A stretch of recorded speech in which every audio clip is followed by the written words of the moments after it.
भी ऐसे एनवायरनमेंट के आसपास में रहते हैं जहाँ पे बच्चे हैं। अब भारत में दरअसल बच्चों को बच्चे मन के सच्चे बोलते हैं। तो बच्चों के प्रोटेक्शन के लिए और ज़्यादा कानून जो है वो बनाए जा रहे हैं।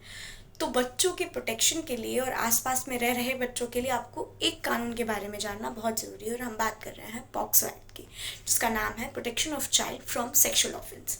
लेकिन इस पर्टिकुलर एक्ट के भी 3 इंपॉर्टेंट चीज़ है जिसको आपको जानना बहुत ज़्यादा ही ज़रूरी है। सबसे पहली बात तो ये कि ये जो पर्टिकुलर एक्ट है ये जेंडर न्यूट्रल है, मतलब ये बेबी और बाबू दोनों के बारे में सोचता है। और जब मैं बेबी और बाबू बोल रही हूँ तो आई मीन कि ये basically this act is concern about the boy in the girl both. ये मानता है, ये एक्ट के हिसाब से ये एक्ट ये मानता है कि एक लड़का भी सेक्सुअली या अदर तरीके से अब्यूज़ हो सकता है, यानी एक बच्चा भी सेक्सुअली या अदर तरीके से अब्यूज़ हो सकता है।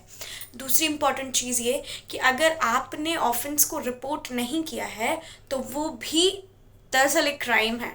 समझाती हूँ कैसे। देखिए, ऐसा मान लेते हैं कि बच्चा मेरा नहीं है, मैं या तो पड़ोसी हूँ या दूर की डॉक्टर हूँ या टीचर हूँ या कुछ भी, और मुझे पता है कि उस बच्चे के साथ कुछ गलत हो रहा है या मुझे पता है कि उस बच्चे के साथ कुछ गलत होने वाला है।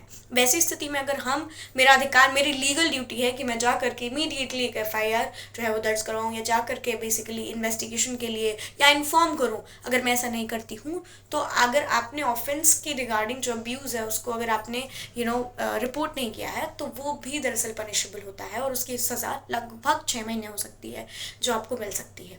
और तीसरा चीज़ ये है जो है चाइल्ड फ्रेंडली इन्वायरमेंट। कहने का मतलब ये तो बहुत आम बात है, दरअसल आप भी जानते हो और समझते होंगे इस बात को कि आमतौर पर भी हम ये बोलते हैं कि अगर बच्चे से पूछताछ करने भी कोई पुलिस वाला जा रहा है तो ये मेक श्योर किया जाए कि पुलिस वाला वर्दी में ना जाए बल्कि सामान्य कपड़ों में जाए। चूँकि जैसे मैंने बोला शुरू में, बच्चे मन के सच्चे, कहने का मतलब मन से बहुत प्योर होते हैं, they are very pure from their mind and they actually don't know how things goes on, और उनको नहीं पता और वो डरते हैं। शुरू से उनको वही पढ़ाया जाता है कि पुलिस चुप हो जाओ वरना पुलिस आ जाएगी। तो कहीं ना कहीं वो मन में डर है। तो हो सकता है मन की जो बात है, जो उनके साथ घटना घट रही है, उसके बारे में वो आपको प्रॉपर तरीके से ना बता पाए।